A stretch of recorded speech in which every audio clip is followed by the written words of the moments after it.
I'm Wilhelm. I'm representing Buckeye Careers. Also, now I'm part of Fisher College of Business, so I've switched over. But when we set this up, it was part of Buckeye Careers. So I get the chance to still represent them. If you could put in the chat just what your program is, what you might be looking for in terms of careers or internships, that'd be great. So I can get kind of a window into kind of who you are and that. As we go through the presentation, feel free to throw stuff in the chat. I will see it, or the Crystal will see it, right? So we'll be able to kind of see if you've got questions and whatnot. We're going to jump in and talk about just some general things related to your search. And then what we'll do is we'll talk about some specifics. So if you do have questions, again, as you go through, please feel free to throw them in.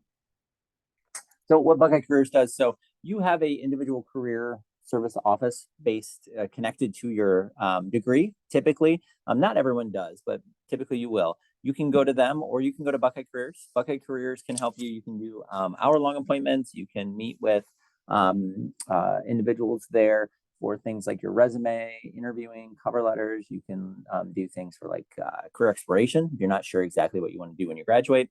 But also if there's stuff in the way, things like imposter syndrome, self-doubt, things like that, right? Those are the kind of things that you can, jump into. Typically hour-long appointments, you can schedule those through Handshake. And again, you also have typically the opportunity to go to your individual college, also scheduled through Handshake. So if you have any questions or anything about that at the end, please feel free to ask. So today we're going to talk about your search. And I always like to start with rethinking your search. What I find in working with individuals is that their first step is often making a list of the jobs or internships that you can get with your specific program or degree, right? And I think that can often be a misstep because it can be too narrowing, right? And so what I would always suggest is to first develop a flexible career identity. Think about your interests first and your perceived skills second. So not just what you think you're gaining from your degree, but what would you love to do? And then think about how you can get there. And remember that you're not defined by your major program. You don't necessarily have to do exactly what everyone else has done through that. And I really like to focus on planned happenstance. That's the approach that I think is really helpful to view this. Planned happenstance, what it does is it recognizes that our career search is both ordered and disordered. Our internship search, our job search is just both ordered and disordered. The reason why is based on this quote, right? So the person who came up with planned happenstance is John Crumboltz, and he said, the career destiny of each individual cannot be predicted in advance, but is rather a function of countless planned and unplanned learning experiences that begin at birth. A big part of that is the unplanned part, right? So we can think that we really want to do certain things, but often, those things aren't available for us, right? And so we really want to make sure that we are approaching it in a way that where we're selling our skills, right? Where we are being able to pivot and where we are able to connect with the reality of kind of what's going on. So when we think about that reality, we need to remember that a couple of things are true. Number one, the world will change. And number two, you will change, right? So that unplanned part comes from that change. The world changing, we've all seen that. We all saw the pandemic over the last, 3 or 4 years now. I guess 3 years.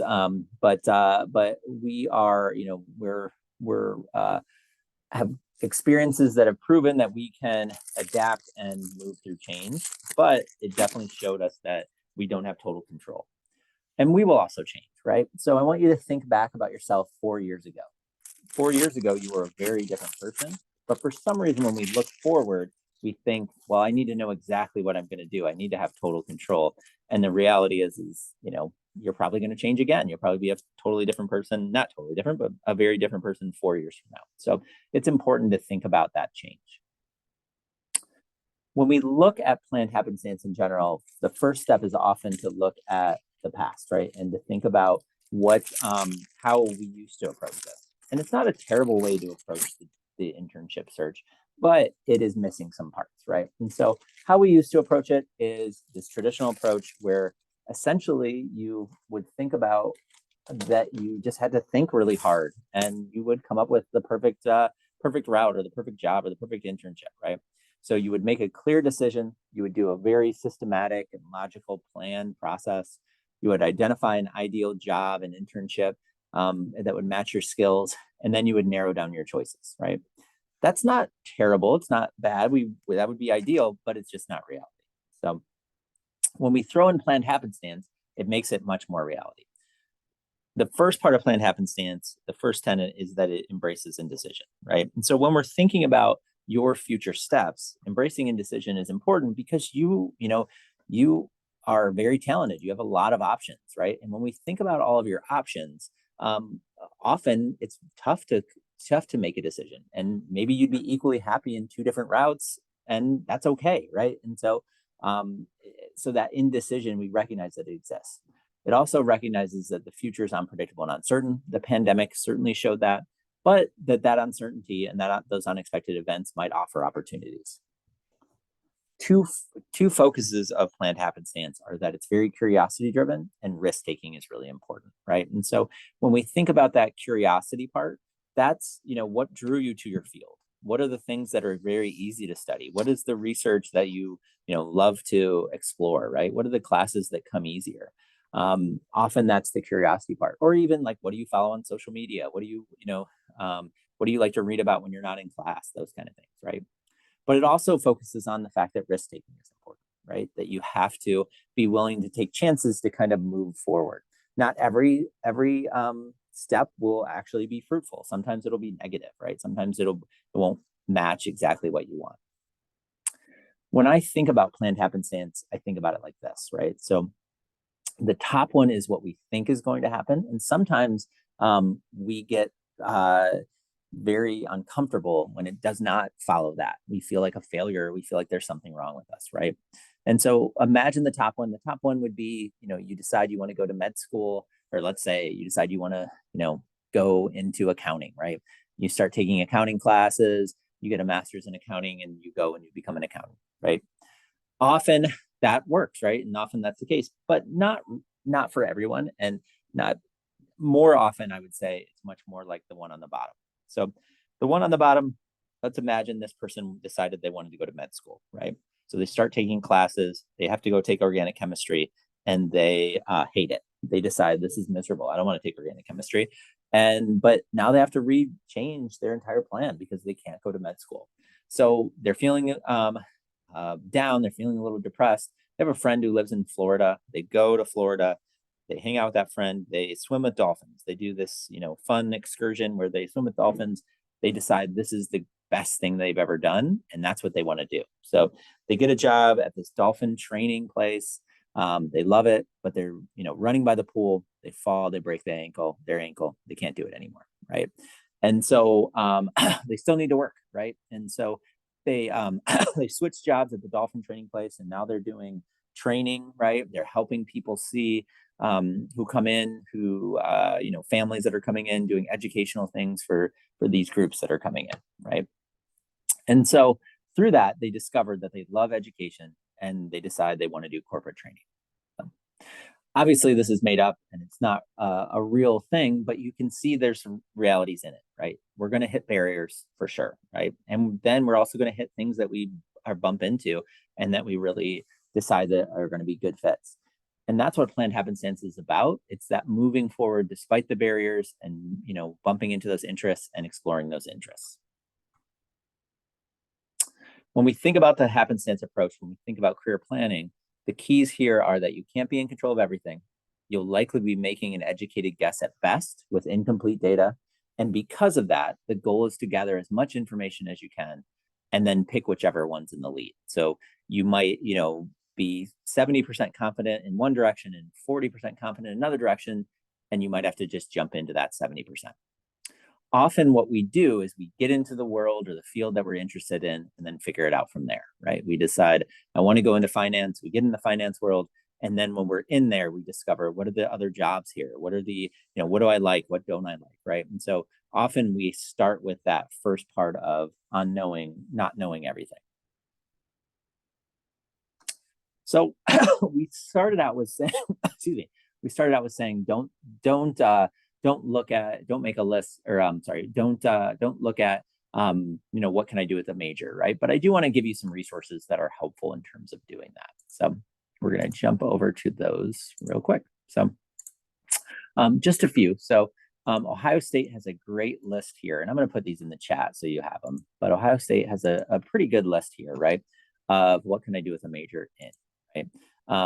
Now, for grad students, this is technically focused for undergraduate students, but you can typically find if it's not specifically there, you can typically find your close enough degree to that you can look at this. So I'm going to head to zoology just to show you this little piece, right?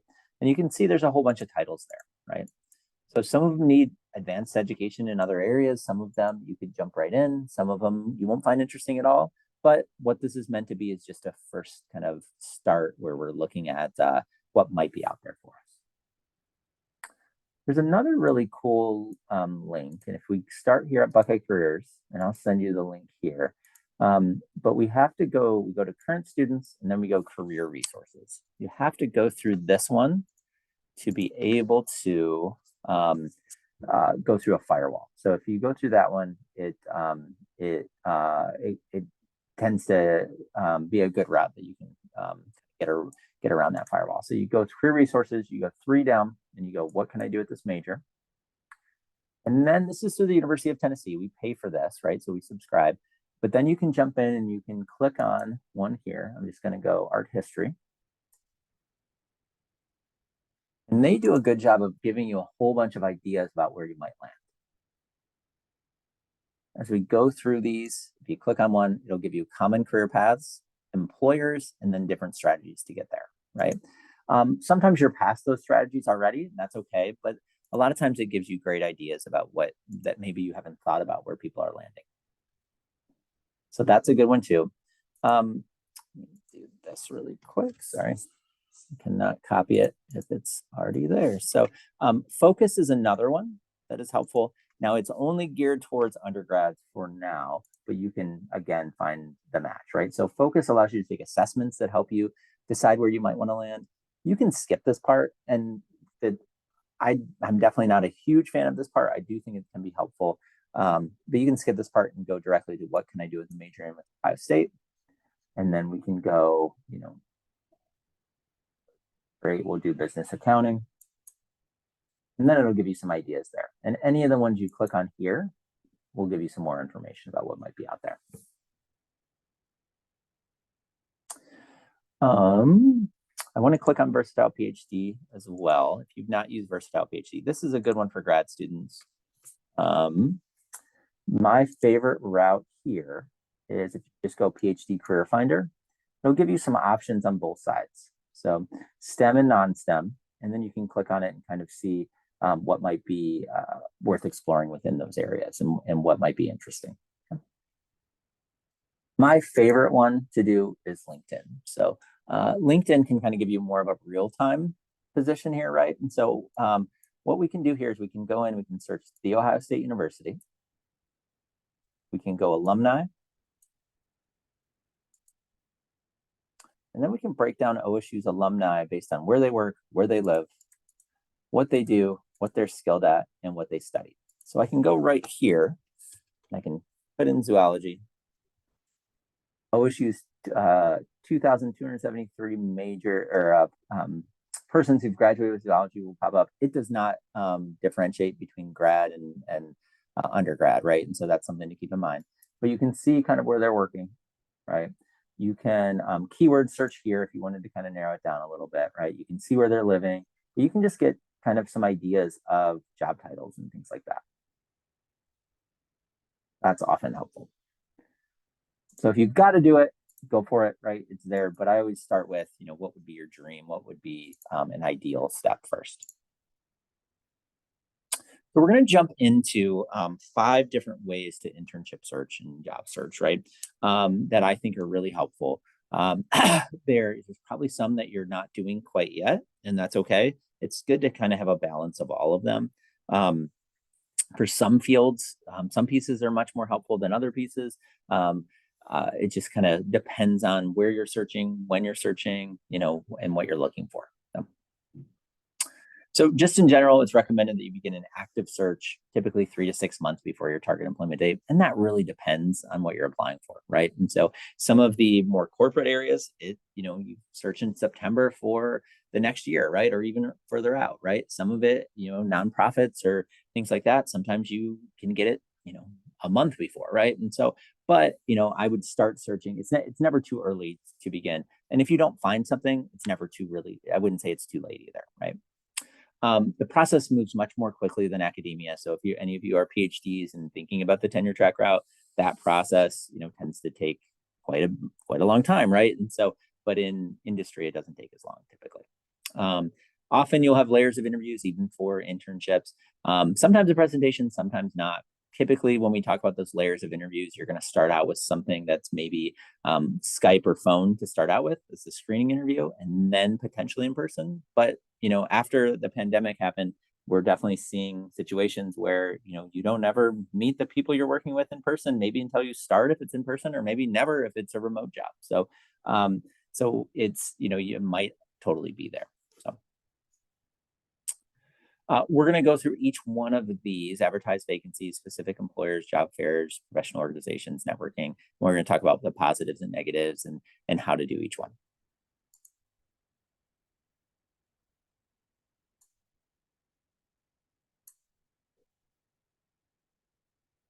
So we'll start with job search databases, right? And so this is the easiest method. You are probably already doing this. It's things like Handshake, things like LinkedIn, right? And we want to indicate that it's the easiest, but it's not the most effective because anyone can apply, right? The job postings websites are great, but the problem is you might have a ton of experience in an area, but I can still apply to that job. So often they have to weed through me, or the computer algorithm might have to weed through me to get to you. So it's not the best way, but certainly it's a good way. So big places like LinkedIn, Handshake, Career Builder, Indeed, those are all fine. But as you start narrowing your search, it's good to do good job database websites that are more tailored towards what you want to do, right? So if you wanted to get into government, for instance, icma.org is local, careers.ohio.gov is state, usajobs.gov is national, right? If you wanted to get into nonprofit, idealist.org focuses on that. oano.org focuses on the local area, right?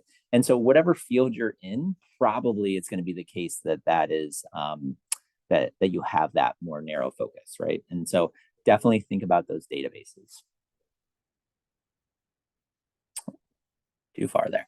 So when we're thinking about how to apply, right, you want to use your cover letter and resume to answer every requirement possible and show how you add value. You want to use their words as much as possible, right? So you want to really look at that job posting. I would suggest on your resume really focusing on targeted headers. So instead of just having a generic header that says something like experience, maybe if you've got biomedical research experience, you steer them towards what they're reading by saying, calling it biomedical research experience instead of just experience. My first step that I would always do when you're applying, I would actually have kind of two application methods in your head, right? I would have the quantitative and the qualitative. The quantitative is going to be where you just kind of want to send out resumes to companies that maybe you're not 100% interested in. Maybe you're just like, okay, I just want you to have my stuff, right? And so maybe you don't tailor everything for that, right? For the ones that you're really interested in, the places, the companies and the jobs, right? I would really make sure that you tailor your resume and your cover letter and send out a cover letter for each one of those, right? How to tailor this, what I would suggest you do is I would suggest you make a huge Google Sheets doc, right? And call the first sheet whatever job you're applying for and the date. And then in column A, copy and paste everything that's going for that job or internship, right? And so when you're thinking about that, typically that's going to be requirements, preferred qualifications, and job duties. Sometimes internships, they pop up when you're just having a conversation with somebody and you're like, I'm looking for an internship. And they're like, oh, send me your resume, right? Completely, that happens a lot, right? And so because that happens, you're going to have to make an educated guess of what are those typical requirements, preferred qualifications, and job duties, right? So what do you think this organization is going to care about? So when we think about that first row, we think about requirements first, requirements means required, but often in a job posting, it's not actually required, right? So there's 7 of us on the call. If we all didn't check off every box that they're looking for, that's pretty typical, right? So really what they're hiring for is the top candidate in the pool, not the perfect candidate, right? So when we look at requirements, 2 layers to requirements. One is stuff that everyone has to have to be able to be hired, and one is what they would love for everyone to have, but there's not an expectation that they have it. So when we think about this, right? So the requirements part, I like to use the example of lifeguard. So if you were applying to be a lifeguard, you have to have certain skills to be able to do it. You have to be able to swim. You have to know CPR, right? They couldn't hire any of the 7 of us if we couldn't do those things, right? If they would move on to the next candidate pool. But if all of us could swim, all of us knew CPR, all of us were certified, right? And in the requirement section, it says you need 5 years of experience and we all only have 3, they can still hire us, right? And so just make sure that you are differentiating between those 2 types of requirements, because we don't want you to pull yourself out of the pool before before they indicate that you're not a match, right? Preferred qualifications, stuff they would love for you to have that they don't expect you to have. Job duties, that can be an entire projection, right? If you've never managed people before and you're applying for a job managing people, just think about the traits that it takes to be a good manager and try to speak to those traits, right? So think about, your previous professors and supervisors and PIs and advisors, right? What made them great? And then try to show off those skills through your experiences on your resume. So what I would do is I would create a chart. Again, column A is going to be everything they're looking for. Column B is how do you check off those boxes? Just a little example here of what that might look like, right? So we've got relevant skills here that they're looking for, and then your relevant skills. How do you check off the boxes there? We also, when we're thinking about this, we want to not forget about transferable skills, right? And so when you're just starting out, often we think, I haven't had the time yet to have these skills. That's why I want to go get an internship, right? And so transferable skills are a good way to show the base that you have to build off of when you're looking for that internship. So number one, these skills can be gained anywhere, right? Through your research, through volunteering, through class projects, committees, classes, right? Can be paid and unpaid and non-university experience, right? Number 2, there's a great list. If we go back to that first piece I showed in the chat. So I went to zoology here, right? And so number 1, it's got those career areas, but it also has these transferable skills. What I find is definitely for graduate students, they get so connected to their experience that often they're kind of bogged down in the technical part and they forget all of these broad skills that they're learning, right? And that's often the most transferable part when it comes to heading from academia to industry.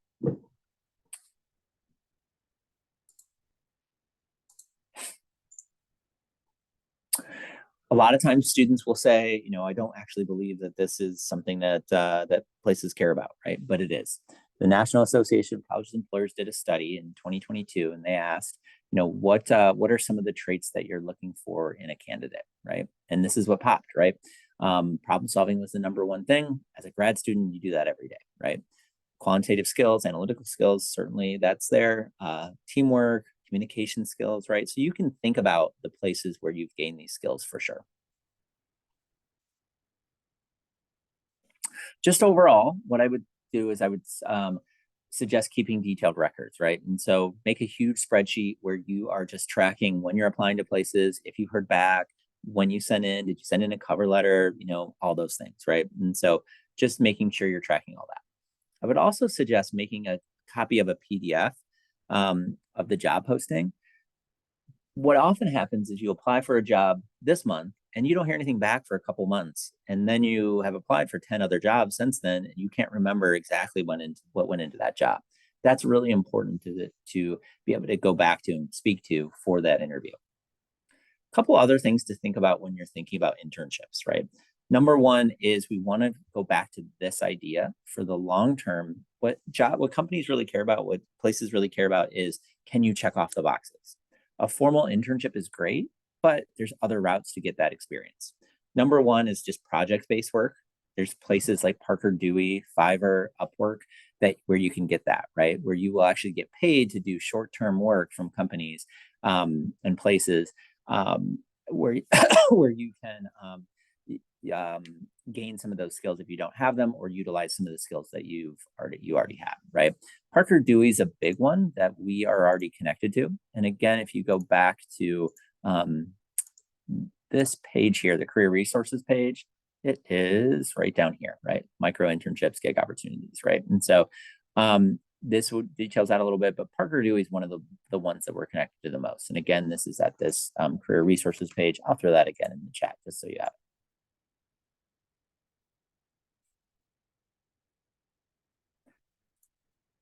The other thing to think about is just volunteering, right? And so sometimes you can't get a formal internship, but you can get experience volunteering where you will be able to kind of add that to your portfolio of work on your resume, right? Formal internships often are very concrete. They take a long time to apply for. Sometimes volunteering, it's as simple as just contacting a place and saying like, hey, I'm have some experience in this. I would love to, offer my skills, right? And sometimes they're totally fine with it, right? So it just really depends on what you're applying for and where. So that's the first one. Second one is just specific employers, right? So when we think about specific employers, this is really important because we don't know where places are going to necessarily post their jobs, right? So you want to search directly on the company's websites that you're interested in. A good way to do that is to first think about the location of where you might want to work. So let's say you wanted to work in Columbus, right? And then think about the field where you want to work, right? So who does whatever in the city that you want to work in? So let's imagine it was biomedical research, right? And so then you'd make a list of all the places that do that, or the places where you might want to work that do that. So let's say it was biomedical research, and it was Abbott, it was Battelle, it was Hikma Pharmaceuticals, it was Nationwide Children's Hospital, it was Ohio State, right? So there's probably more, but I just can't think of off the top of my head. But those places are there and available, and we don't know necessarily where they post their jobs. So what I would suggest doing is, again, making just kind of a spreadsheet, having all the links to their pages for their internships and jobs, and once a week going in and just checking it out, seeing if there's anything updated, right? We don't know if they're going to post it to the other places that you're looking, so this is often really helpful. On top of that, what you can do, if there's a place that you're sure you want to work, you can just float your resume, right? And just send them a message with your resume and just indicate your interest in, finding out more about potential opportunities. Sometimes they'll keep that on file, and then, you'll forget you even sent it. In a couple months, they'll reach out. Number 3 is career fairs. If you haven't been to career fairs, I definitely suggest it. Buckeye Careers website has a list of what fairs are coming up. And that will typically link to Handshake, and that will have a list of what companies are coming to that particular fair, what positions are they hiring for, are they seeking graduate students, are they willing to sponsor visas, all those things, right? And so they don't always have all of that, but typically they do. Fairs are a great opportunity to establish networks, build a job search network, but also explore opportunities in organizations that are available in your field. If we go back here to the Buckeye Careers page, and we go here to career fairs and preparation, comprehensive list of fairs, and the career fair calendar. I will put this in the chat for you. Many of them are done, but there's still some more this year for graduate students. There's one today, right? And so in person is today, and then there's for tomorrow, and then a few more and then it will heat up again in the spring with some very broad ones.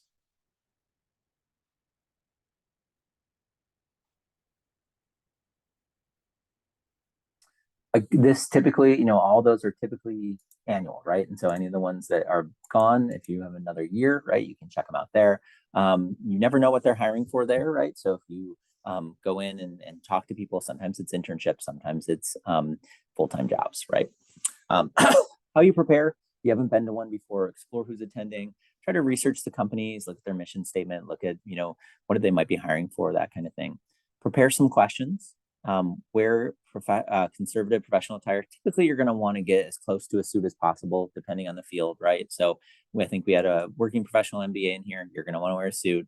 Typically, other fields you can get away with not, getting as close to a suit as possible, that kind of thing. So, what I would also suggest is just having a portfolio or folder and taking that with you, right? When you are walking around, right, you'll have resumes, you'll bring resumes, right? And so you'll kind of pass those around. But the portfolio or folder also allows you to take notes as you're going through, and that's important. With the pandemic, we switched to having virtual career fairs, and we were switching back to in-person, right? And so I want to talk about both. So the virtual has a big positive that it's very accessible. Wherever you're sitting right now, you can attend that virtual fair, right? And so you could, be, doing your research most of the day, take a half hour, connect with people, and kind of go from there. The virtual fairs are typically through Handshake, but not always. When they are through Handshake, typically what you'll do is you'll sign up for like a 10-minute session and make connections over that 10-minute. Everything has to be intentional, which is good and bad, right? In the in-person one, the huge positive of that one is that it's just part of it is happenstance, right? You can do your research, you can walk up to the companies that you want, but you can also bump into other companies and make connections that way, and that's great. No matter what, I would suggest arriving early, especially for the in-person one. Anticipate crowds and lines, right? Consider companies you're not familiar with, right? That's okay, right? It's okay if you don't know everything about a company. Typically what you'll do is you'll walk up, you'll introduce yourself with a handshake, and then start with your 2-minute commercial. We'll talk about that. Then you'll ask questions. We suggest getting a business card or contact from everybody, and then ask how you can follow up. Typically you'll send a thank you email after that. Definitely take important notes as you go through, because you can add those specific notes to the thank you email. As you're going through, typically we're hired for 3 things. We're hired for our skills, our passion, and our fit. And that's what we want to come across in that 2-minute commercial, that elevator pitch, if that comes up. Skills is going to be what experiences you've had. Passion is going to be your why you want to do this work, right? And then fit is going to be why you want to do this work here. If you are in a virtual one, everything's going to be intentional. So you should know skills, passion, and fit. Often in an in-person, it's not intentional. So you might not know what they're hiring for. You might not know about the company. So you might leave out the passion and fit part. But if you know it, you should include it. Often it looks like this, right? Good morning. My name is Ryan Wilhelm. I'm studying counselor education at Ohio State.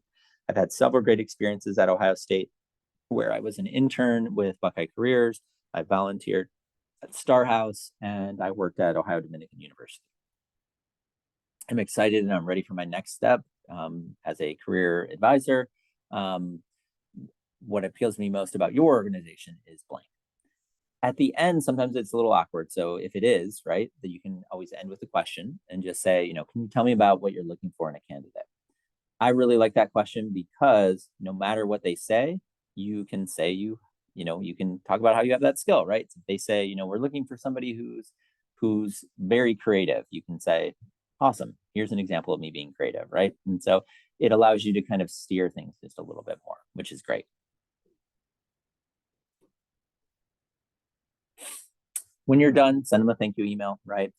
Try to think about yourself as a farmer, right? You're trying to keep this connection going, especially if it's an organization that you really want to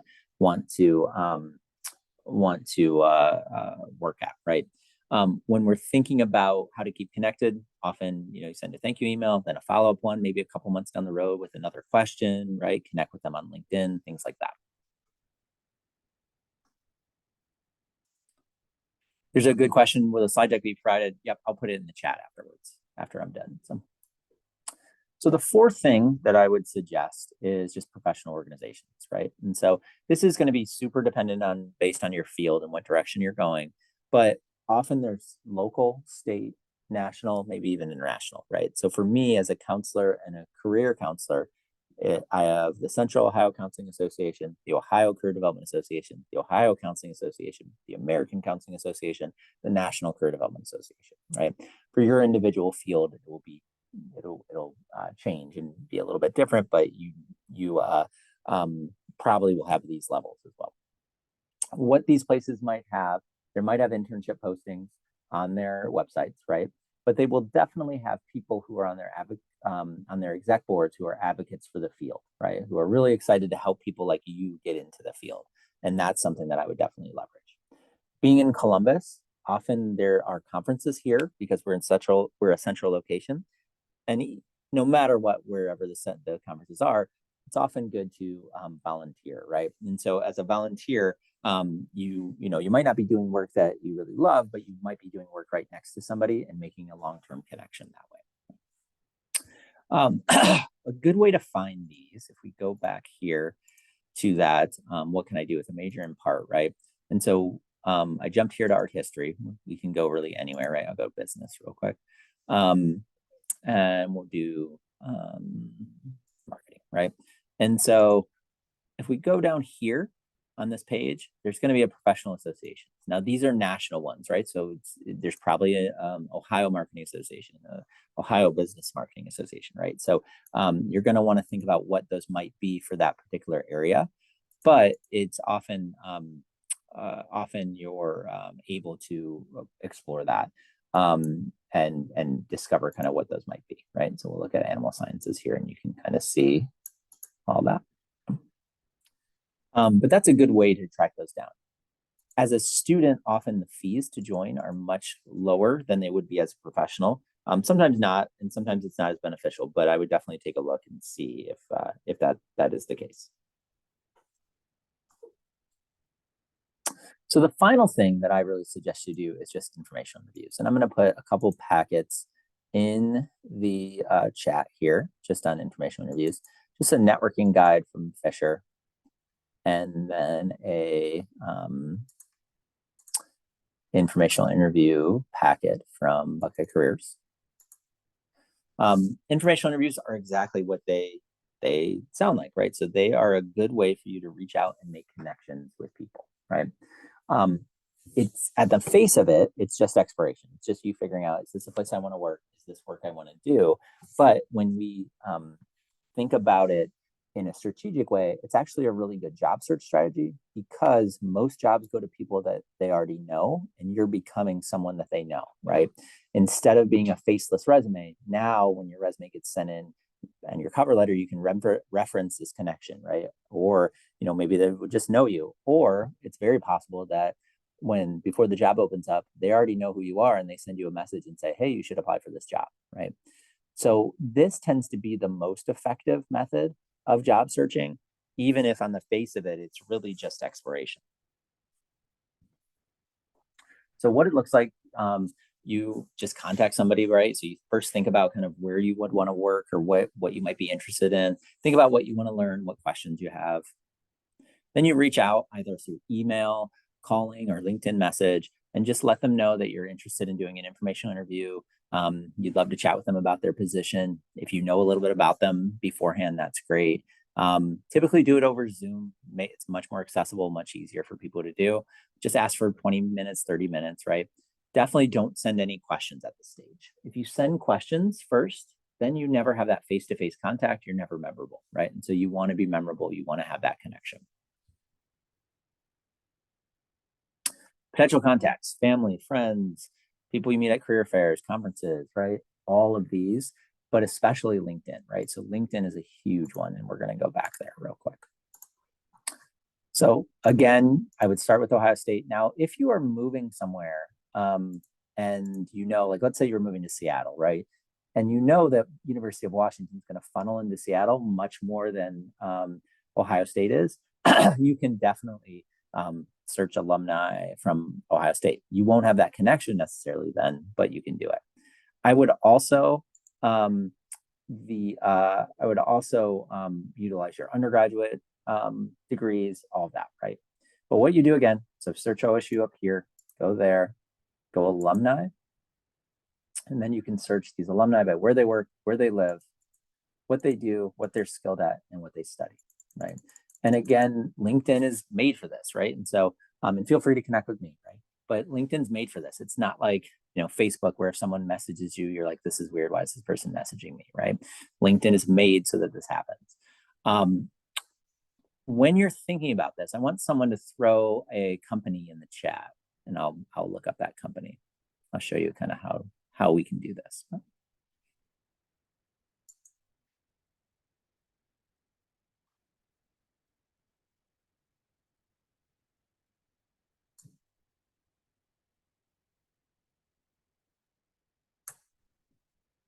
Any company.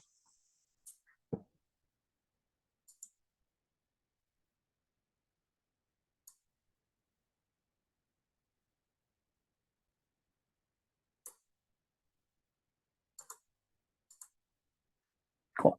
We'll do Columbus Museum of Arts. Might be too small, but I don't think so.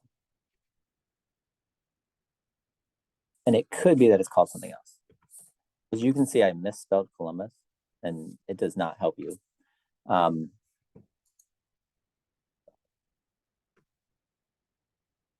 It's probably called someone else. It's probably in here. Let me see.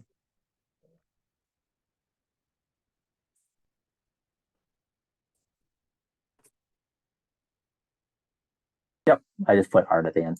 So Columbus Museum of Art, I can click right there, right? And there's 45 people that work there.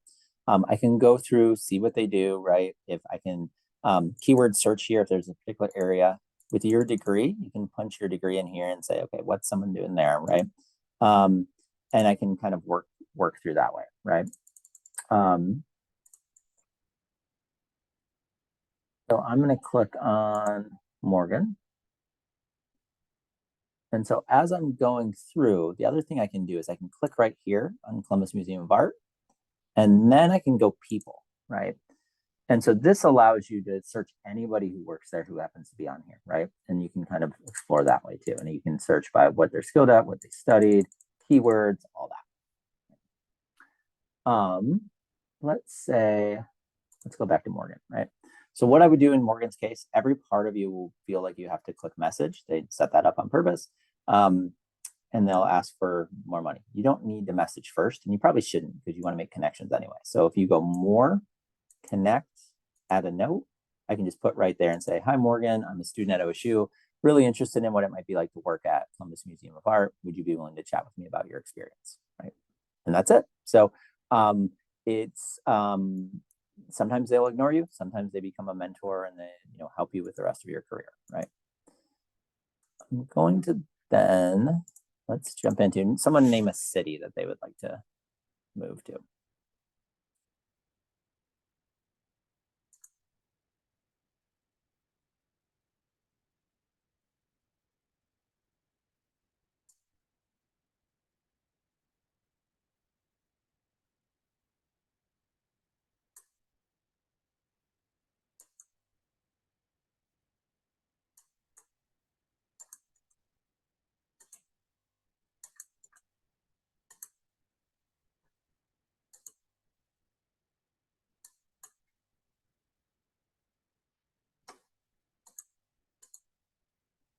All right, I'm going to send you to Chicago then. So we'll do Chicago. And so sometimes this is helpful because you can do like the city, right? And say, I'm going to move to Chicago, right? And we can go here and say, okay, I studied business administration, right? And so you can start seeing, okay, who's in Chicago, who's hiring for those areas, right? And that's often really helpful. And then you could say, okay, someone's at Accenture, go down and reach out that way. And that can be a really helpful way. You can also break it down by when they graduated. Sometimes that's really helpful for interns, right? Because then there's more of a connection that way. And you can kind of see, okay, well, these people just graduated. These people are in an internship right now. You could keyword search intern. I haven't found tons of help that to be super successful, but often that is. But this is a great way to narrow down and find people that way. And again, on LinkedIn, it's very common to reach out. Okay, so different types of questions. I sent you, so just overall dress professionally, at least business casual, have your questions prepared. Some types of questions. Number one, do I really want to do this work? So as you're asking the questions, typically, throw in some information about yourself, right? So when you're phrasing a question, phrase it in a way that where somebody can, uh, see some of the skills you've done, right? So, when you're asking them about their research, talk a little bit about your research when you're putting that in, right? Or your former jobs or your internships or things you've learned in classes, right? How do I get their questions, right? So what advice do you have for somebody like me who would love to get an internship at X, right? That's very different than if you ask, do you have any internships open, right? When you ask for something concrete, it feels like a business transaction. You want this to feel much more like a mentorship or an advisorship, right? And if you ask for something concrete, sometimes the walls go up. So ask for advice, not things that are concrete. The last question that I would absolutely suggest everyone ask is just, who should I talk to next, right? Thank you so much for your time. This has been great. What advice, do you have for me reaching out to other people? Do you have any, is there anybody that you think I should talk to at maybe another company or within your company, right? This is great because it just keeps leading you down the path to talking to good people. At the end, make arrangements for follow-up. So just like the career fair, right? So send a thank you email, message them, indicate, connect with them on LinkedIn, that kind of thing. Typically for these, don't bring a resume. And again, don't ask for an internship or a job. Just in general with your search, be persistent, right? So if one way is not producing results, try a different way. I find that most people will do the, I'll send out the same resume again and again and again, but they won't do more of the networking piece, and they won't do the targeted resume piece, right? And so those two tend to be the best routes, I think. Don't hesitate to send your resume to an employer more than once, right? So if you met someone at a career fair and they didn't call you back, that doesn't, that's just one recruiter, right? And so make sure, if this is a place you really want to work, that you're pushing that more and more, right? And seeking that more. Try to establish a network, right? Through that, LinkedIn is a great way to do it, but also conferences and whatnot. And then maintain careful records of job announcements, interviews, thank you notes, all that, right? So that kind of all those pieces that you've done. Cool. That is all that I have. I'm happy to answer questions. I will pull this down so I can share it. You can't share it when it's still up, but my email's right there, wilhelm.118@osu.edu if you've got any questions. And again, Buckeye Careers is available for you if you would like to make an appointment.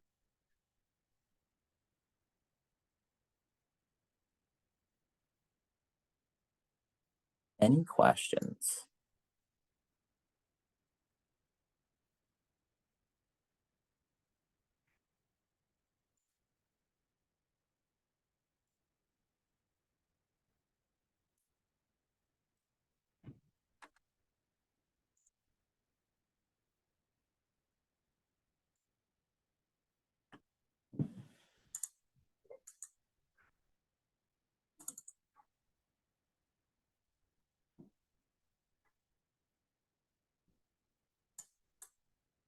Great. So there's one for like non-traditional students, right? So my biggest advice there is I often, when I'm working with non-traditional students, they really downplay all of their life experiences and all the cool skills that they've learned outside of what they're specifically doing now, right? So just definitely focus on what you've gained in your master's degree, right? But don't forget all the other things that you're bringing to the table, right? And so often jobs are uh, a lot of it is relationship building. A lot of it is, learning, just in time learning on the job. A lot of it is, the bravery to go back to school and starting a new career, right? But a lot of it is also leveraging, what did you do before you even went back to school, right? What were the things? What are some of the skills that can be transferable? And I would definitely focus on those transferable skills. There's a question about the slide deck. So I put the slide deck in there. It's in that PDF there, right? So job search fall 2023.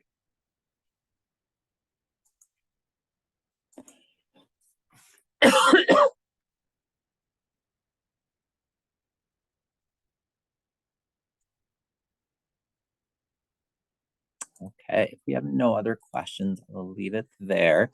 But good luck. If you, again, need anything, feel please feel free to reach out, shoot me an email. And yeah, good luck. And hopefully you will, find some great internships. So.